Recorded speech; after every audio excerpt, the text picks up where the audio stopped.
Hello guys, pag-usapan naman natin tong dalawang unit or dalawang version ng UI ng Realme. Ito yung full UI ng Realme and then yung light version ng Realme UI 5.0. Pag naman dito sa may home screen niya, so pag nilong press natin yan, lalabas dito yung other option ng launcher niya. So makikita natin dito sa full version ng Realme UI, so mas marami siyang option dito like wallpaper icon and then widget, layout, and then translation and then more. Samantalang dito sa light version ng Realme UI, meron naman siyang limited na wallpaper, widget, and then more. So dito sa may icon niya, so pwede nating palitan yung icon dito sa may launcher ng or home screen ng unit natin dito kay Realme UI full version. Ayan, pwede natin customize. Samantalang dito sa light version is hindi natin pwede siyang i-customize yung pinaka icon ng home screen natin dito. So pagdating naman dito sa may ano niya, layout, so pwede natin palitan yung layout ng screen natin dito. Or ayan, compare dito naman sa ano natin, sa light version, so kailangan mo lang muna dito sa may wallpaper. Ayan. Sorry, dito pala long press mo and then sa may more. So punta kayo sa may more tapos may makita kayong home screen layout. So ito lang yung option ng layout ng Realme light version ng Realme UI 5.0. Samantalang dito naman sa full version, mas marami siyang option compared dun sa ano niya, sa light version ng layout niya. Ayan, mas marami siyang option. And then pagdating naman sa may more, ayan, sa may more naman, dito sa may full version, mas marami siyang option din dito. So, pwede nyo double tap, ayan, naka-customize na yan, ayan. Like, wala dito sa may light version ng Realme UI. So, nandito na nakalagay dito yung clock style and then lock screen shortcut. And then, may recent task manager na din. So, pagdating sa mga wallpaper naman niya, so, pagpalit ng wallpaper dito sa dalawang UI na to, so tatap natin dito, may makikita tayo ditong differences sa dalawang system UI. So may makita tayo dito sa light version ng Realme UI 5.0 is meron siyang dalawang option dito, is meron siyang home screen and then lock screen. So sa home screen na yan, pwede nating ma-change yung kulay ng ayan, kulay ng wallpaper and then others and then ayan. And then dito naman sa may lock screen, so ganun pa rin, mayroon tayong makita ditong shortcut or pwede natin customize. Ayan, yung camera, ayan, nandito yung camera sa may right, so pwede na siyang palitan.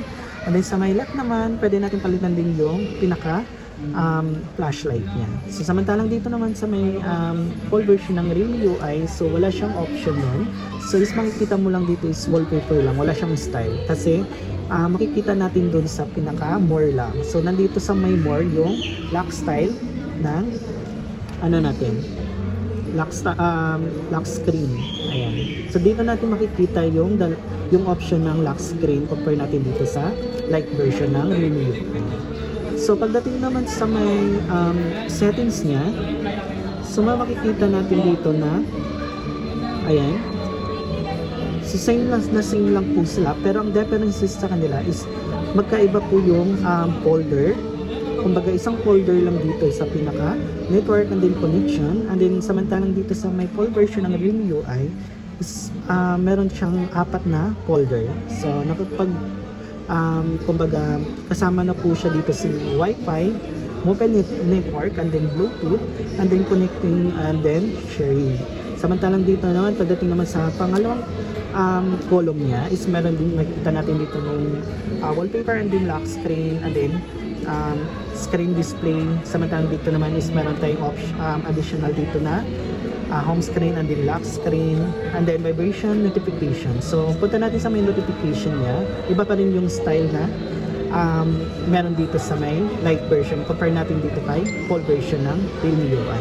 So sa display naman, makikita natin na similar lang naman yung ano nila, display pagdating dito sa may display and brightness na ano na to, option na to. So may makita tayong dark mode. So sa dark mode na to is pwede natin customize. Ito maganda dito sa full version is pwede natin siyang ma-customize yung kung gusto natin dito yung dark ba, medium na dark, or gentle lang, or dark na dark. Samantalang dito naman sa Realme UI na light version is hindi natin siya ma-customize yung pinaka dark mode nito. So wala siyang option dyan, unlike dito sa full version ng Realme UI na meron dito sa nito. And then pagdating naman sa auto brightness, ayan, same lang naman sila. And then so I think meron dito smart sensing na to is similar siya kay ayan, similar, dito pala yung option ng air gesture. So yung air gesture nito is nakalabas lang dito, unlike dito sa may full version is naka-column 2 siya for smart sensing. So meron siyang air gesture dyan, nakikita natin yan dito sa other features. Tapos meron siyang AI noise reduction, samantalang dito is wala siyang AI noise reduction. So ang advantage naman dito sa may full version ng Realme UI, so meron siyang sidebar at saka floating window. So itong floating window na to, so pwede natin kung paano natin gamitin yan. So i-drag mo lang siya pataas, and then may tatlong option dito. Ayan, tatlong option dito, pwede mo na siyang ayan,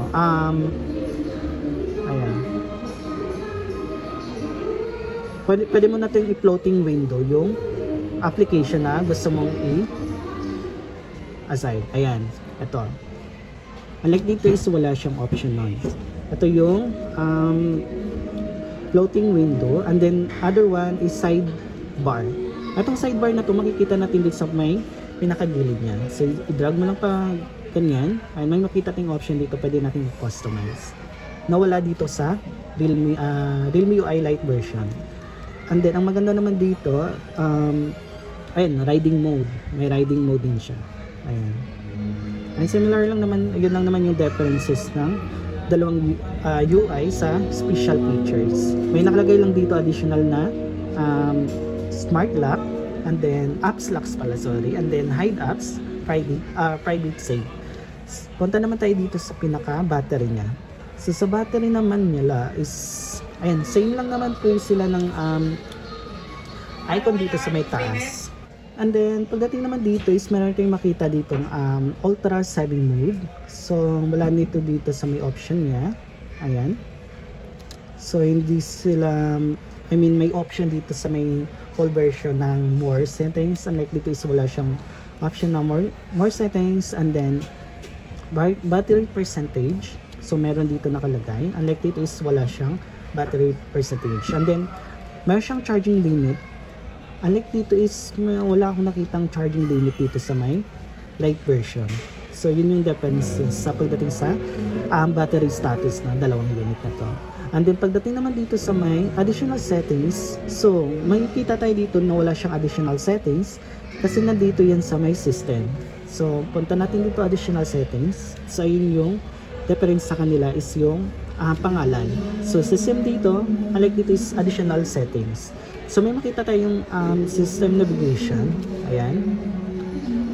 Yan yung navigation niya. And then mas marami siyang option dito kay full version ng Realme UI. So meron tayong makikita ditong AI boost, touch adapt, ayan, yung mga power etc niya na mga screenshot. So ayan. Yung pag-screenshot naman nito, ang difference sa kanila is meron tong tatlong option. Unlike lang dito is one option lang siya pagdating sa screenshot. So 3 fingers down, screenshot niyan. So 3 fingers na long press, meron din sa kanya. Ayan. Unlike dito is meron siyang 3 fingers down. Ayan. So 3 fingers na pag ganyan. Yun yung difference sa kanya. 3 fingers ng diin lang sa kanya. Nawala dito. Pag diniin kasi natin to, automatic screenshot lang. Wala siyang option na ganito. So pwede mo naman siyang i-options. Kailangan mo pang pumunta dito. Like dito is automatic na sa kanya. And then may makita tayo dito once na game bows. Pag ginamit natin yung game bows, so may makita tayo dito sa additional na AI bows. Kumbaga meron siyang game bows, smoke bows. Unlike dito is wala. So nasan ba siya? So nandito sa may smart control. So sa smart control na yan is doon natin makikita ang AI bows sa dalawang unit na yan. Ayan. So punta naman tayo dito sa may about phone. Sa may about phone naman, Ayan, similar lang naman sa kanila is, ayan, similar. Wala nga lang dito ganito sa may light version niya. And then, dapat nakalagay dito yung screen size. And then yung storage naman, same lang din. So, octa-core, model, and then, may battery dito, capacity. Unlike dito is wala siyang battery capacity. And then sa may camera, so wala siyang nakalagay dito ng camera. And then yung nakalagay dito sa may baba is real Android version. So nandito yung baliktad sa kanila dito. Yung Android version dito is nandito sa pangalawa. Ito naman is nasa unahan. Yung version ng version. Baliktad yung placement ng dalawa na to. Then dito naman, ayan, same lang naman po sila. Pagdating naman sa camera nito, ayan, sa UI ng camera, so may makita tayo dito yung zoom in ng full version ng Realme UI, nandito yung pag-zoom niya. Samantalang dito naman sa light version is nandito sa may gilid. Yan yung difference sa kanila, nasa gilid. And then pagdating naman sa videos, ayan, wala siyang filter na. Unlike dito is meron siyang filter tsaka beautification. Ito naman is wala siyang filter at tsaka beautification. Tapos sa night mode nito, ayan, night mode. Tapos yung ayan, may option siya dito sa settings ng camera natin. So yung differences ng dalawa makikita natin.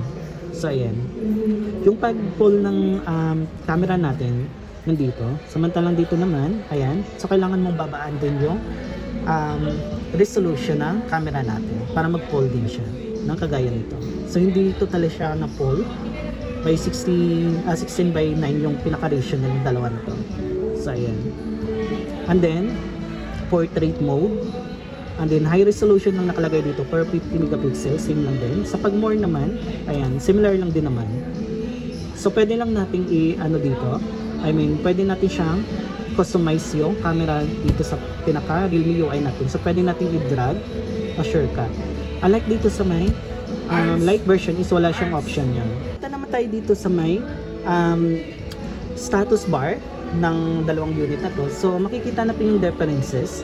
So pag swipe pa lang, ayan, nandito yung brightness niya. Samantalang dito naman sa kabila is nandito sa may gilid. And then meron din siyang option dito sa volume niya. Unlike dito is wala. So slide mo lang pababa. Ayan, slide natin pababa. So similar lang yung bilog nila sa dalawa. Ayan. Ang differences lang talaga nila is mas malaki yung icon dito sa may Bluetooth and then Wi-Fi. Samantalang dito is pabilog lang siya lahat. Ayan. Pwede natin ma-edit yung tiles niya. Ayan. Pwede din dito. Tapos yung option dito is meron siyang power off. Samantalang dito naman is media output. Ayan.